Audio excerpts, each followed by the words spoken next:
You are rocking it. You're rocking your meetings, you're showing up, you're meeting deadlines, you're scratching things off your to-do list.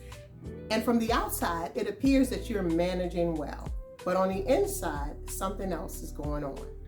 Hi, I'm Tabitha Person. I am an executive coach and CEO and founder of Integrate Coaching, Consulting, and Leadership Development. And today we're talking about the 5 subtle signs that could indicate you're in trouble, and then some reflection around what you can do about that.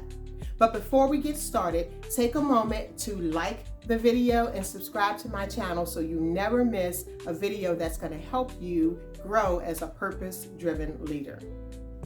So today, 5 warning signs that you could be headed for trouble that you need to pay attention to immediately. Number 1, you have no margin or very little margin on your calendar. In other words, you have no breathing room.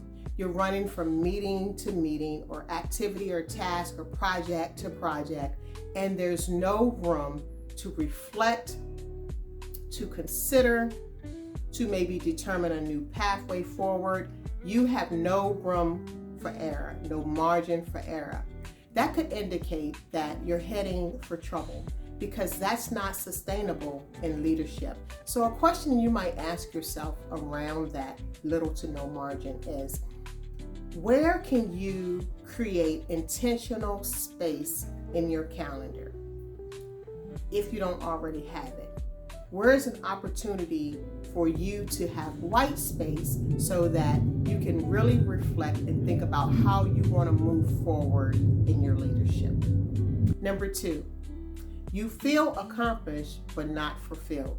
So this is a common occurrence. And as an achiever myself, I do enjoy a to-do list that I can, at the end of the day, sort of mark off the things that I've done, sort of my KPI, my key performance indicators. However, accomplishment does not translate to fulfillment all the time. So a question I have for you today is, at the end of the day, are the things that you've done on your to-do list causing you to be joyful, to have peace, and to feel fulfilled, or are they just filling your time?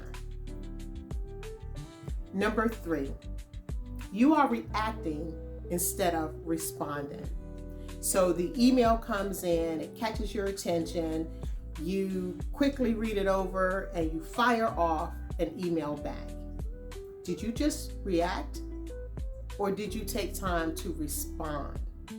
So a response might look like careful thought and deep thought around what you want to say so that it protects the integrity of the conversation or the relationship, or and moves you forward instead of having a setback later on. So are you leading and responding from a grounded place, or are you just reacting to external pressures in the moment? Number 4, fatigue is creeping in and taking over. The body does keep receipts. Now I get it, sometimes we're in the middle of a project and we need to be full on for the next 3 or 4 days, for the next week. We can't find that place in our schedule where we can actually slow down. But we need to pay attention to what our body is telling us. In the early stages when we're tired, we are assessing, pausing and assessing, and sort of taking a new route so that we're able to recover from long days and long weeks, because eventually the body will catch up with us. We may be handling it now, but we can easily get into exhaustion and burnout. So a question that you might ask yourself is, what is my body telling me about the way I'm living and leading right now? Number 5, delegation feels impossible or unsafe. Delegation really has 2 primary purposes.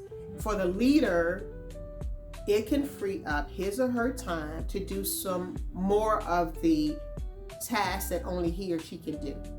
Okay, more of those strategic and envisioning tasks, and long-term goals and things like that that the leader might need to focus on. So it frees up their time. The other thing it does is delegation empowers your team. It edifies them so they can grow and they can expand their leadership. So if it feels impossible for us to do that, we need to rethink delegation. What are the things that we find ourselves doing that others could actually do?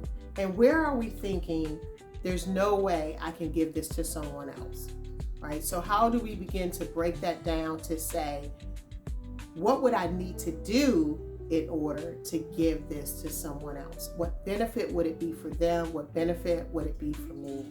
So a question I have for you is, where am I holding on too tightly?